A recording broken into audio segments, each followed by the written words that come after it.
dancing into our 60th episode, if you can believe Our it. 60th episode. Yes. Congratulations. Thank you. Oh, so thanks. And I'm so honored, actually.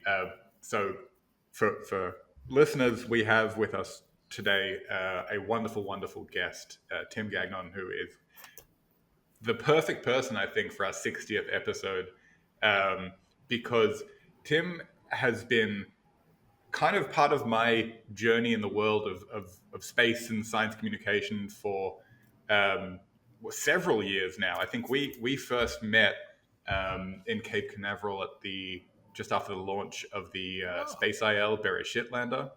Yeah. Oh, right on. Yeah, the launch, not the unfortunate hard landing.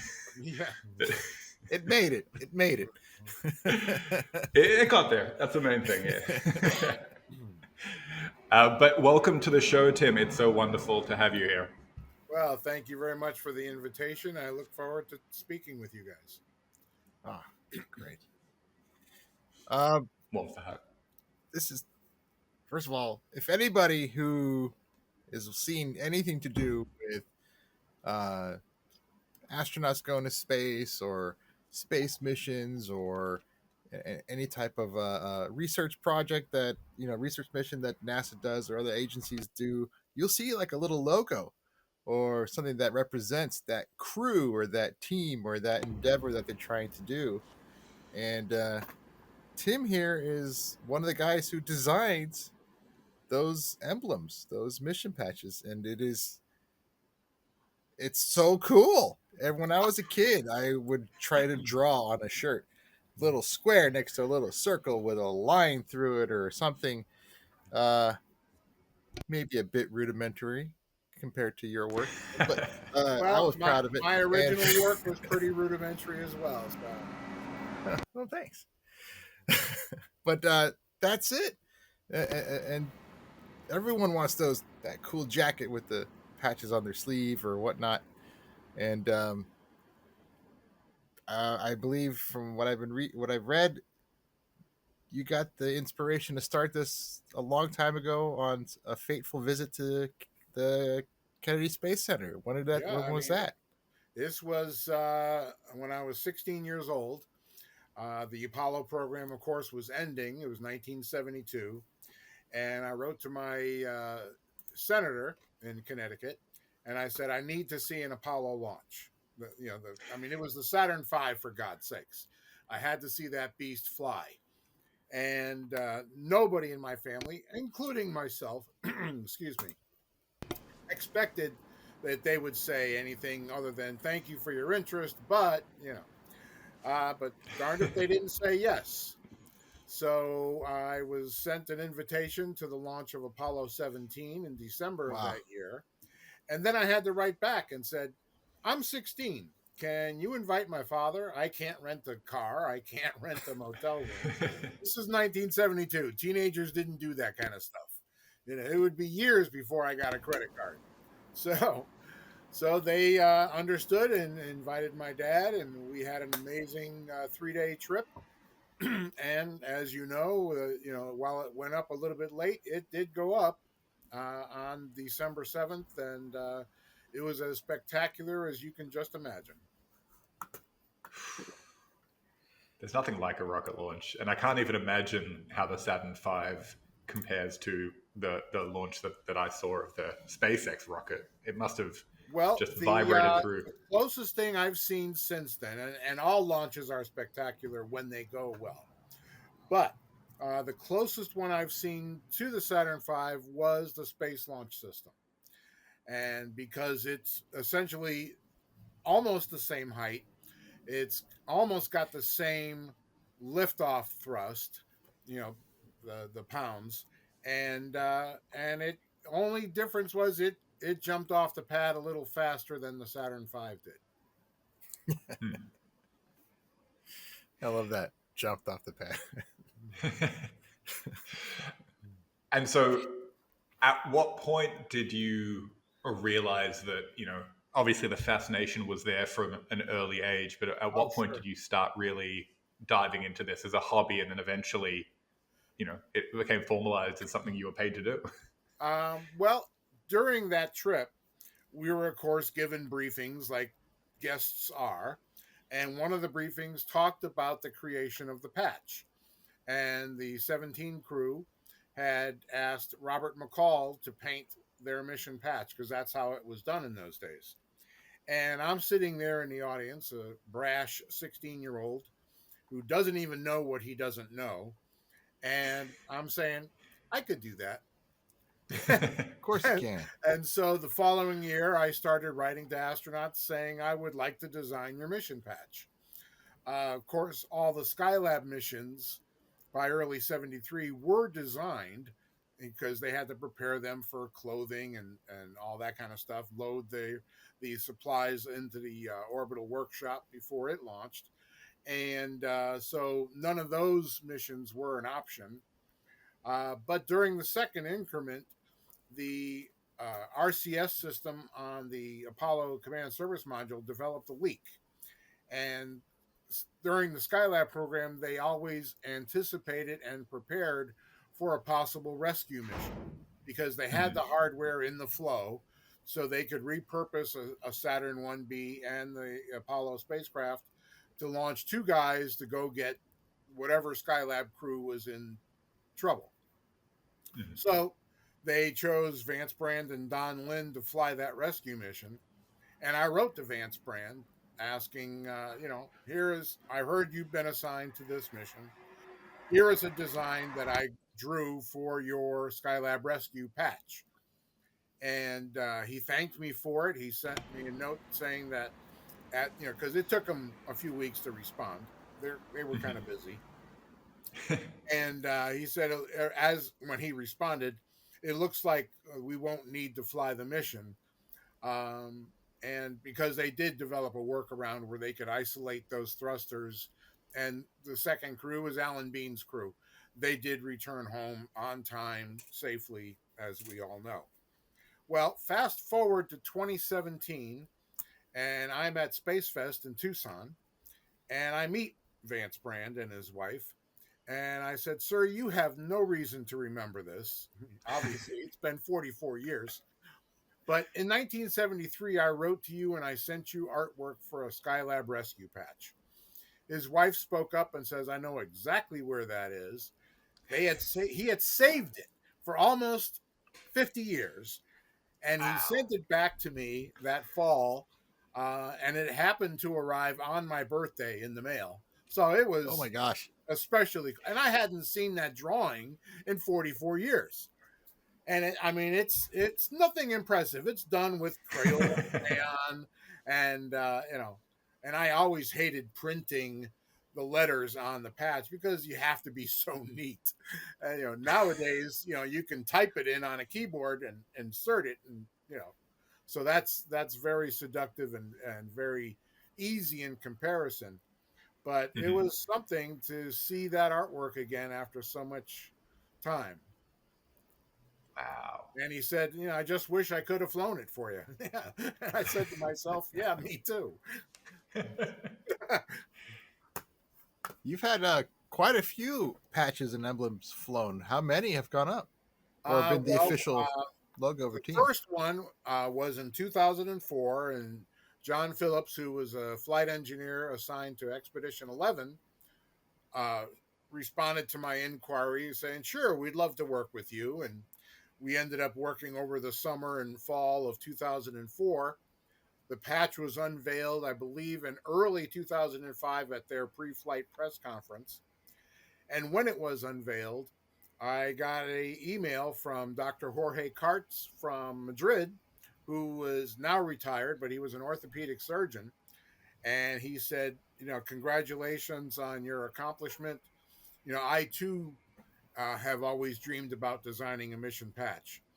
And honestly, I had no idea if we would ever get another opportunity. I mean, every artist wants to do something like that. And it's an abundance of riches for astronauts. They can pick and choose anybody they want.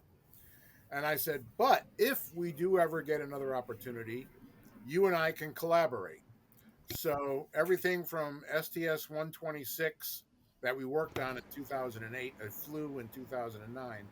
Everything since then, we did 5 shuttle missions and 14 more space station missions. Wow. Yeah, I mean, I it was a dream that was realized in 2004, and I never expected that they would continue to say yes, and I would continue to have such a wonderful opportunity.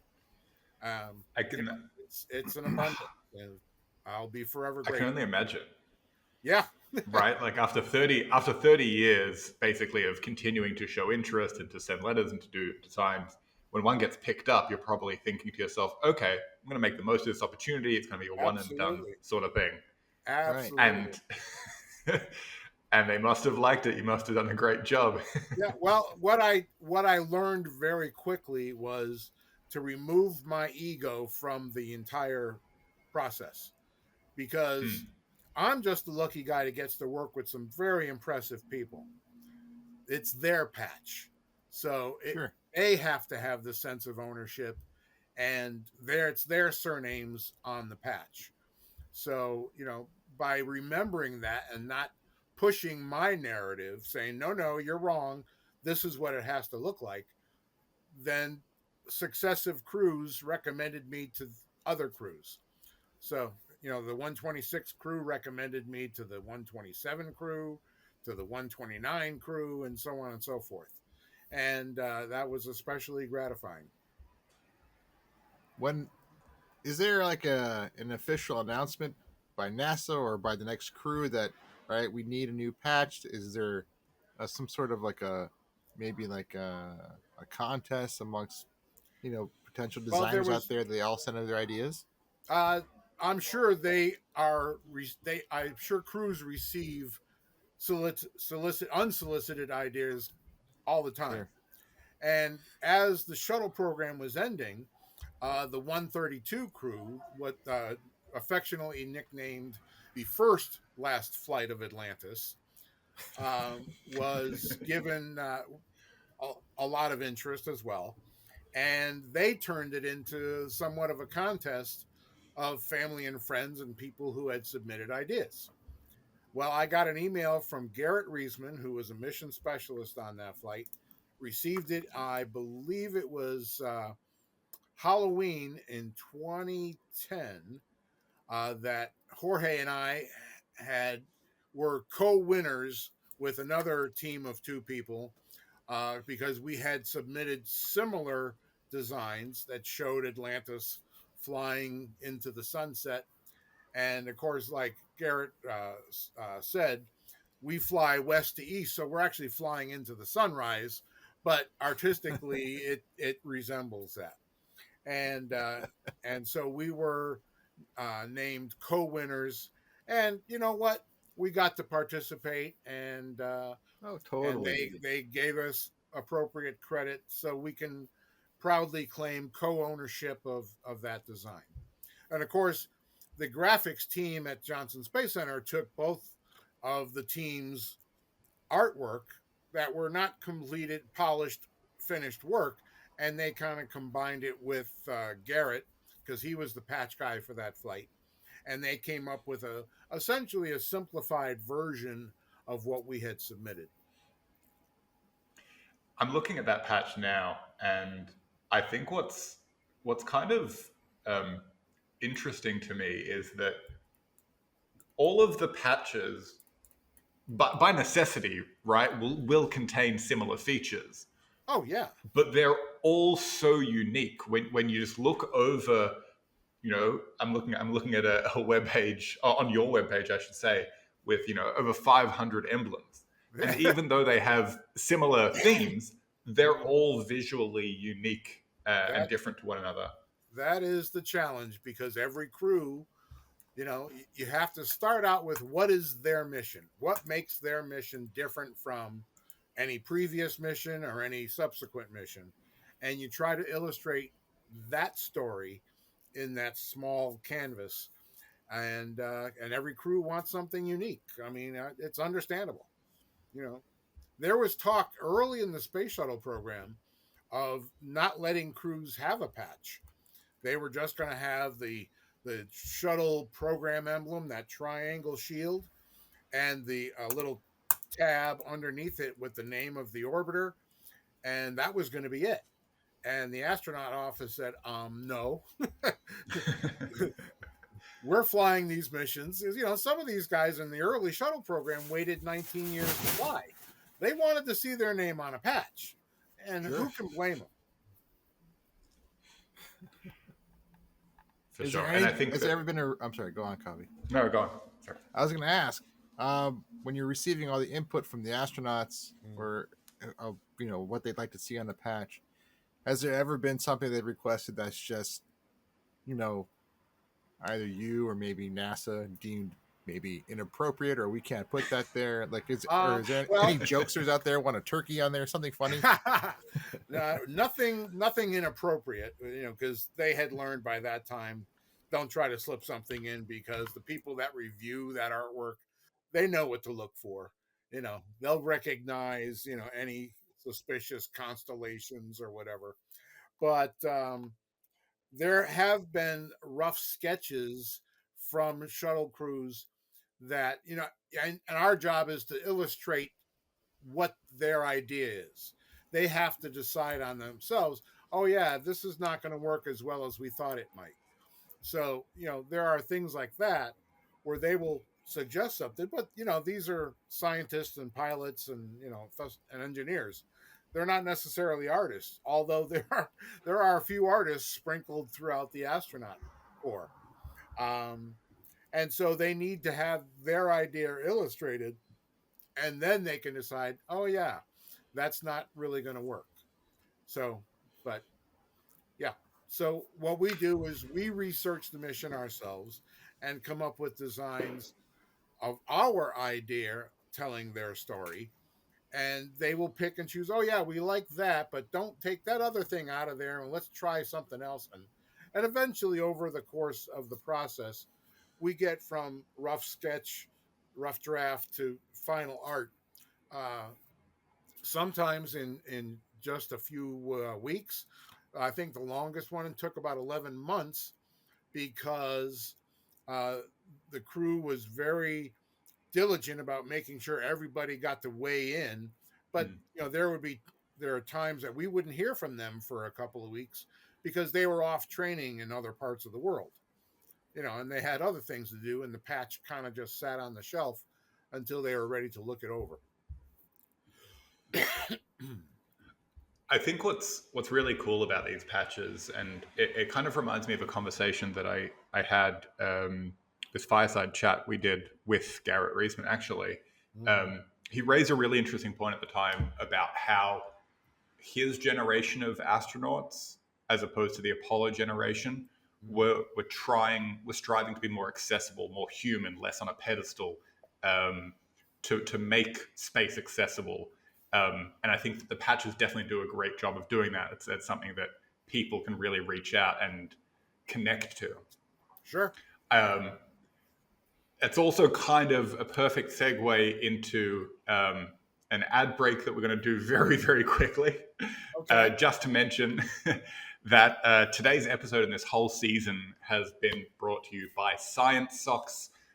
Whether you're into Mars rovers, James Webb Space Telescopes, or just showing off your love for all things nerdy, Science Socks has just the right stuff to add a dash of galactic flair to your life. For folks who are listening, you can go to sciencesocks.com/nerd. That's sciencesocks.com/nerd for all the perfect wearables for scientists, engineers, nerds, and geeks. Science Socks, the only place in the galaxy for geeky socks and astronomical jewelry. Love Science Socks. And you mentioned the James Webb Space Telescope. You made the James Webb patch. Well, I made a James Webb patch. Patch. It was a commemorative. The That's official right, commemorative one. is also available from AB Emblem. But Jorge and I started on that thing probably a little over a year before it actually launched, because of course we knew this was going to be something game changing. If this thing was successful, just with the size of the primary mirror, it was going to be so much of an improvement over what Hubble could do with its mirror. And I think Hubble's was like, I don't know, 84 inches in diameter, and we're talking feet now. And so we had a design in mind, and we contacted AB Emblem, and of course, they were interested. They wanted to see the final art, and then the launch kept getting delayed. I mean, it was a engineering marvel to not only build this thing, test it, but ship it to South America so it could be put into a rocket and launched. And it was just a perfect storm. I mean, they got it down there. It launched, I think it was what, Christmas Eve or Christmas morning, and the Something patches like that. were available. AB Emblem was ready, so they released the patch on their website on Christmas Eve. And I mean, it's the holiday. It's good news. It was a successful launch, successful deploy, and those things were, gone in a matter of hours. I don't know how many reruns they've done of the patch, but it was. I wish that story could be true of every one of our patches, because it was just a really neat story for Christmas of, I think it was 2021. Awesome. You kind of forget, right, about there was that period when people were joking that it should be called the Just Wait Space Telescope because of these delays. Sure. But but it's kind of a good thing that they did, because the data, just putting my astronomer hat on for a second, the data that we've been getting, both the images and the spectroscopy, has been phenomenal. So if they needed to wait a little bit to make sure that everything would be safe and there'd be no damaging vibrations, totally worth it. Absolutely. Something And big, unlike Hubble, it can't be serviced. I mean, it's in an orbit that's unreachable as of yet. Who knows what's going to happen in 10, 20 years? I mean, somebody could develop a spacecraft that could get out there, but how do you latch onto that thing, and how do you fix it? So hopefully it never becomes necessary, but that's why the pre-launch preps had to be so diligent. And if it moves the needle to the right, the launch date, then it does it. But God forbid that thing launched and either the launch vehicle had a failure, or the deploy didn't happen properly. I mean, there's a lot of sad people all over the world. So it was a wonderful story of an engineering miracle to me. That's awesome. Yeah. Every time now that there are sorry, I'm just nerding out about James. Nerd. Like there was all this press recently about the a biosignature, potential biosignature that was detected with James Webb, and perhaps on a technical level, I don't necessarily think that it was the nail in the coffin. We've definitely seen signs of life on an exoplanet, but we are measuring the chemical composition of an atmosphere on a different planet in a different solar system, and that's just mind-boggling. Yeah. All over the place. Sorry, Benjamin. I know you have plenty of questions prepared, but that's no. I love watching you geek out. It's great. That's what all three of us are doing. I mean, we are inherently curious, so the fact that we can build something and have it study something so far away, and get that data, I mean, that's amazing. Yep, that's amazing. Have any of your patches ever been flown and then handed back to you by someone who brought it to space? All of the mission patches have been flown, and I've got a wall full of them, and my grandson's like looking at that display, and I'm sure there'll be some discussion of like, I want that one. No, I want that one. You can have that one. But you know what? That won't be my problem. I told them they'll just have to split them up as fairly as they can. How big is your collection? I mean, do you have one of every single mission, or just the ones you did work on? One flown one of every single mission, and then of course I've got 2 complete sets. With all the patches I've worked on, I try to curate 2 complete sets so that each grandson will have, a box of, well, 500 patches. And I said, now there's going to be some that mean more to you than others. Like my first grandson was at the launch of STS 126. He doesn't remember it because he was just a little over a year old. But I said, we've got pictures. You were there, and and he met the commander, Chris Ferguson, the following year, and Chris handed him a patch, took it out of a pocket on his flight suit, and that's framed with a picture of me holding my grandson. So obviously 126 will probably go to him, that flown patch. But it's all of it is all these displays, all these flown patches are just mementos of the opportunity to work with these people. The patches are great, and I really appreciate the reaction they've received. But the fact that I got to spend all that time working with crews on their patch, and now that patch becomes the symbol for that mission forever. Oh You yeah. know, my great great great grandchildren, if they have to research what shuttle mission launched in the fall of 2009, and they'll look up STS 126 and they'll see artwork that I created or I helped create. Yeah. Maybe make this clear. No patch has a single parent. It's a team effort. Jorge and I work together as artists, but the astronauts own that thing just as much as anybody Absolutely. because it represents their wishes for what the patch should look like. So It's I'm really, just a very lucky guy that gets to work with them. I love that because I feel like you're really echoing what you said earlier about removing your ego from the design of the patches. And as beautiful of an idea as it is to have this sense of continuity with the existence of the patches and your grandchildren and great grandchildren being able to see your connection to these missions. It's I'd never actually stopped to think about that. The main thing that you get out of it is this connection to the space industry, to the astronauts, to this thing that you have, for 50 years had such a passion about, and Sure. you get to be involved in it. You get to work with these astronauts, and it's that experience that really is the main thing to cherish. It's really Sure. beautiful. Now, one of the nicest offshoots from this experience was that astronauts that I admired as a child have I've gotten to work with them.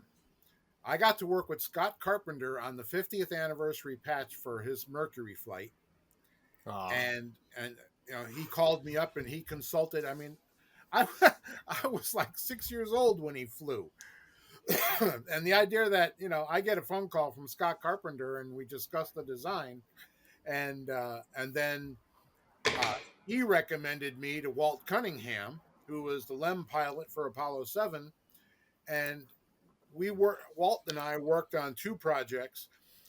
The modern replicas of some of these old mission patches have kind of suffered like being a copy of a copy of a copy. Mm. So the beauty of the original artwork has kind of uh, been lost. I mean, look, if you have to, the clearest example of this is look at a vintage 1970 Apollo 13 patch and what the horses looked like on that patch. And That's then right. look at the modern replica of that patch, and it's just not as pretty. It's just not as powerful looking. And the type of embroidery machines change, and maybe part of that is the fact that they didn't want a modern replica to be confused with a vintage patch because there's different values. People will pay more for a vintage than a modern one. So, but Walt and I both agreed that the Apollo 7 patch was especially frustrating to him because they had the angle of the spaceship wrong and it was too big. The original Apollo 7 patch that they wore was just under 4 inches. So it was smaller than the typical mission patch. So back, I want to say it was around the 2008 time frame. He and I worked on creating a limited edition series with his initials ghost stitched into the patch of an Apollo 7 replica that he offered on his website, and it was very well received. And people just ate him up. And of course, he offered certificates with his signature and all that kind of stuff. And that was very cool for me, working with Walt on that. And we became friends over the years. And then a few years later, over discussions, I learned that Apollo 7 had wanted the call sign Phoenix for their mission. And it was, poo-pooed by NASA because, Phoenix rising from the ashes of Apollo 1 was deemed in poor taste. And I understand their reason for wanting that call sign, and I can appreciate NASA managers being a little gun shy with spacecraft names.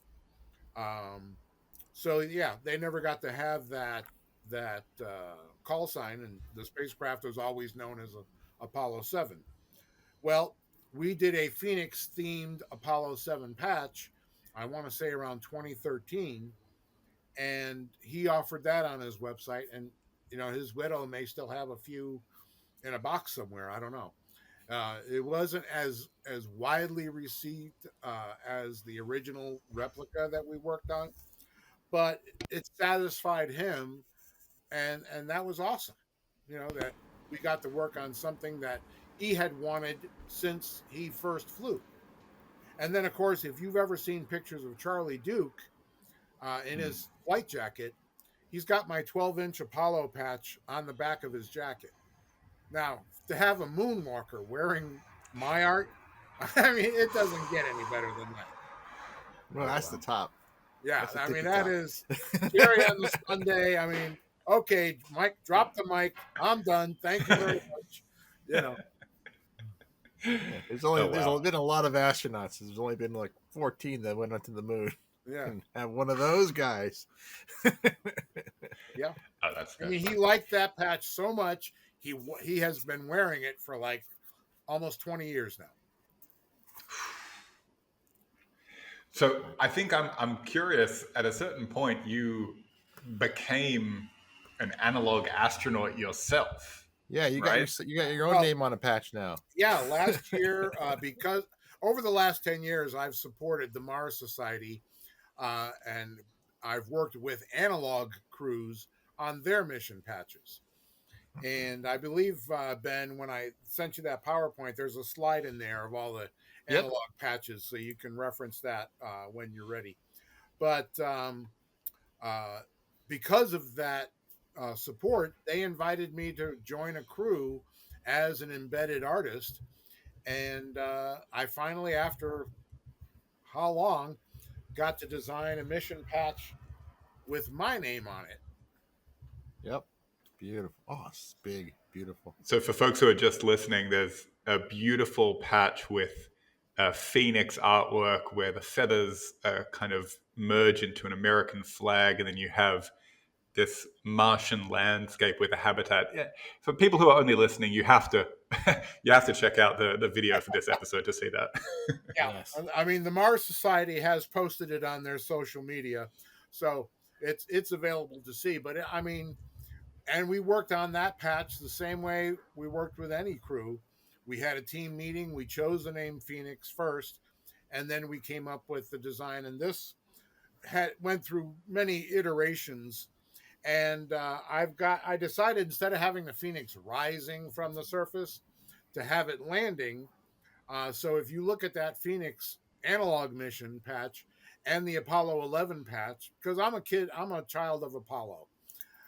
You look at Apollo 11 that shows the eagle landing on the moon, you can see a resemblance there.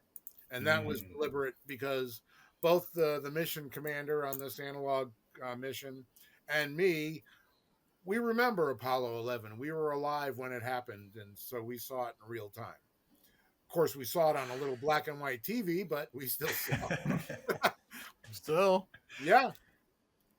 So, as the embedded artist on that analog mission, what exactly did you do? Other just Well, actually, most of my work has been post mission because okay. what we did do during the mission is I had prepared images, paintings, and sketches like the sketch of Paul Callie getting suited up because sketch of Neil Armstrong getting suited up by Paul Callie because he was the only artist allowed to join the Apollo 11 crew on launch day. And amazing pen and ink sketch. And I'm friends with his son Chris, and he's shown me the original sketchbook. I mean, the fact that he could do something that good with a fountain pen in real Quickly. time, because Neil wasn't posing for this. He had to sketch like really fast, and he did it. I mean, it was amazing. So using things like that, and then paintings by Alan Bean. So we used some of that for inspiration, and we took photos during the mission of representing that artwork. So that's what we could do during the mission in real time, and I posted it on my social media, Instagram, and so forth. And but the work that I'm doing now is preparing more polished artwork that I'll donate to the Mars Society in the hopes that they can use it for their fundraising activities. I was following along your social media posts when you were at that mission. I saw you taking photos of your boot print. And I just got all kinds of if giddy. Buzz Aldrin could do it, so could I, you know? Where was that mission and how long was it for? Utah, It right? was in southern Utah. It's a little town called Hanksville. And I tell you, when we first drove up there and I first saw the campus for the first time, I understand why the site selection committee chose it because it looked like a Martian landscape. I mean, the dirt is reddish, and I mean, it was perfect. And because of the remoteness and the fact that we only had a calm window for a short time each day, you could accept during the simulation that yes, you are not at home anymore. You're not going to go run down to the store and grab something. You are in a spacecraft on the surface of Mars, and you accept that, and you work the mission plan. Now, because most of my work is taking place post mission, during the mission, I supported my crewmates. I mean, I cleaned, I cooked, and did all those things so that they could focus on their experiments that they were had planned on doing. And it was a 2-week simulation. Wow. It's a long time to be stuck in the Utah desert with a bunch of people. Yeah, Well, and every the time you good go news outside, you is put a helmet on. we had started meeting over Zoom, God, almost a year before we went to Utah. So we kind of had a sense of each other's, you know, sense of humor and the kind of people we were going to be living with for 2 weeks. So it worked out really well. Sure. Oh, that's cool. So, Benjamin, when are you doing your analog mission? Can see I'll it go in your tomorrow. eyes.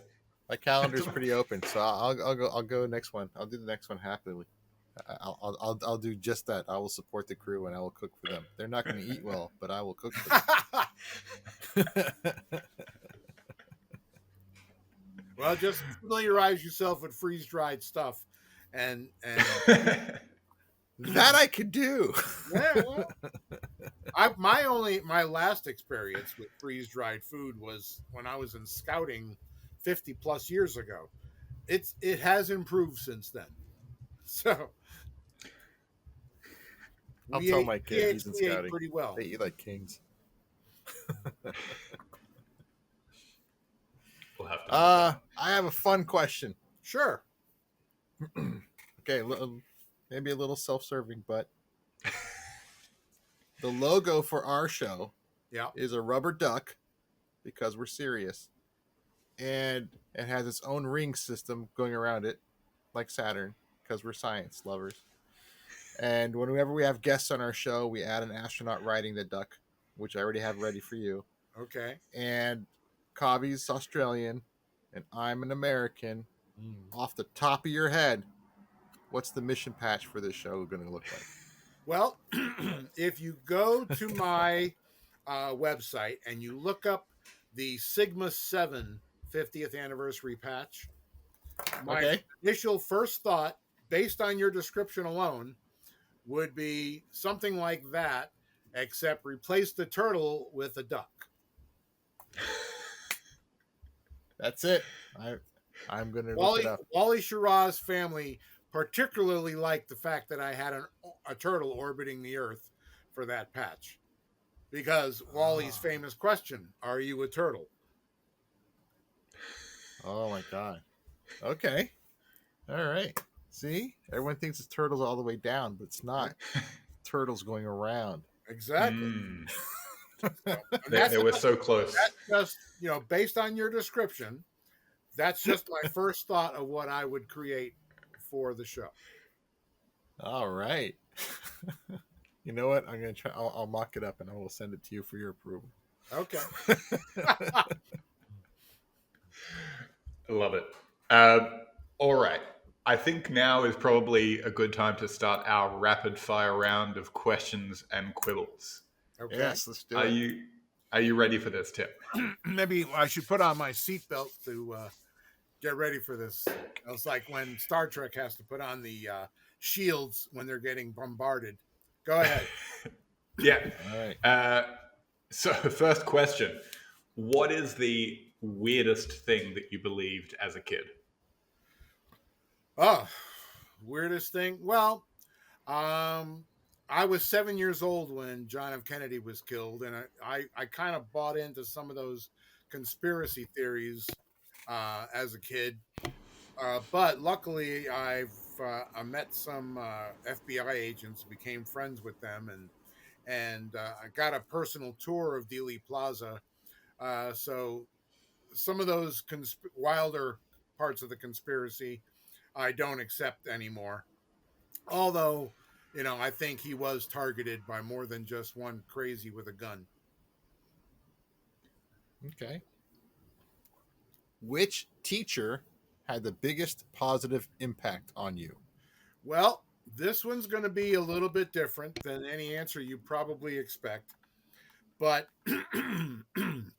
excuse me, when I was 6 years old, my mother walked me to elementary school for the first day of first grade. And I met my teacher, Miss Landgrebe, and to me, she was like Grace Kelly and Marilyn Monroe put together. And I was just in awe. I was madly in love with her, and 4 years later, she broke my heart when she went off and got married. She didn't wait. Heartless. But, oh yeah. I mean, she was stunning. To a 6-year-old boy, yeah. I mean, I've had some good teachers since then, but I will always remember Miss Landgrebe. That is certainly the most unique answer I think we've gotten to that. There you go. Well, we got to do something special for the 60th episode, Absolutely. Miss Yeah. Landry. You broke a poor boy's heart. Yeah. I eventually survived, and I married a beautiful blonde, so it's okay. Hey, me too. Yeah. And you've had, 47 years of beautiful marriage since So then, far. right? So far. There yep. you go. What is one scientific discovery that you wish you could have witnessed in person? Well, like if I was there? Yeah. I would have liked to have been on the moon when a landing happened. Obviously from a distance, but I would have liked to have been like the third crewmate there and actually see it happen. I mean, I was in awe of the early space program, but actually seeing these guys walking on the moon, which I entirely believe happened. It happened 6 times. I don't engage with flat earthers or moon deniers or anything like that, because if it was fake, our adversaries would have called us out on it immediately. So yeah, I would have liked to have been there on the moon and witnessed a landing. Excellent. Nice. If you had to pick one historical scientist to go bowling with, who would it be? Bowling. Oh, Well, yes, I don't know how good any of the scientists bowl, but I wouldn't mind knocking a few pins down with Robert Goddard. I think that would have been an interesting experience. Nice. I feel like he probably has like a really unorthodox bowling style that's also really effective. Yeah, I'm sure. Yeah, however they do it, I'm sure it's effective. All right, so we're starting into the more serious questions of the rapid fire round. Okay. Tim, if you were a sandwich, what kind of sandwich would you be? Well, I grew up in New England, so it would be a grinder, which is the proper name for a sub or a hoagie, and probably an Italian. Nice. Yeah, I like the spicy food. Nice. Okay. Well, coming from New England, you Second probably have a choice good would answer be for the next one. second choice would be a pastrami in New York City. Pastrami. Oh on my rye. gosh, yes. Oh yeah. I mean, I didn't build this body overnight, guys. I mean, I've worked at it time. a long time. It's a commitment. What is your most controversial opinion about pizza? No pineapple. I've had it. I'm sure it has its people that enjoy it, and that's fine. I'm not gonna kick them out of my house because they decided to have pineapple and ham pizza for dinner. But I'm not gonna choose to have that. You're breaking my heart, Tim, but I'm glad that the standing invitation to your house is still open. All right, what would you say is your favorite scientific word or phrase? Oh, that one I'm not sure, because I'm an artist. I don't use a lot of scientific words or phrases. Or perhaps something tied to the space industry, particularly favorite word or phrase. Max Q. Max Q. Max Q. I too have a Zazzle store, Tim, and I have a T-shirt that says Max Q across There the you chest, go. and I love that phrase.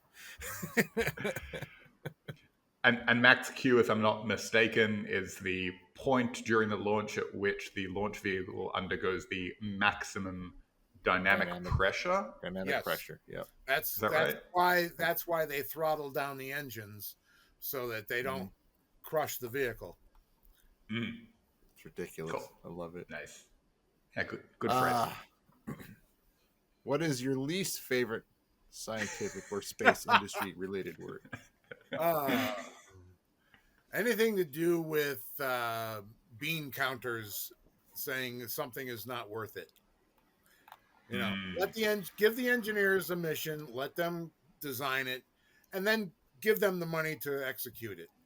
When they have to make compromises just based on economics, I'm not a fan. It'd be something like not fiscally viable or something like some phrase like that. Yeah. Let the discovering people go discover something. You just should. Yeah. If they have been given a mission, let them complete the mission. I mean, come on. Yeah. The only thing the finance people should be saying is make it so. That's good. Yeah. Just sign the damn check.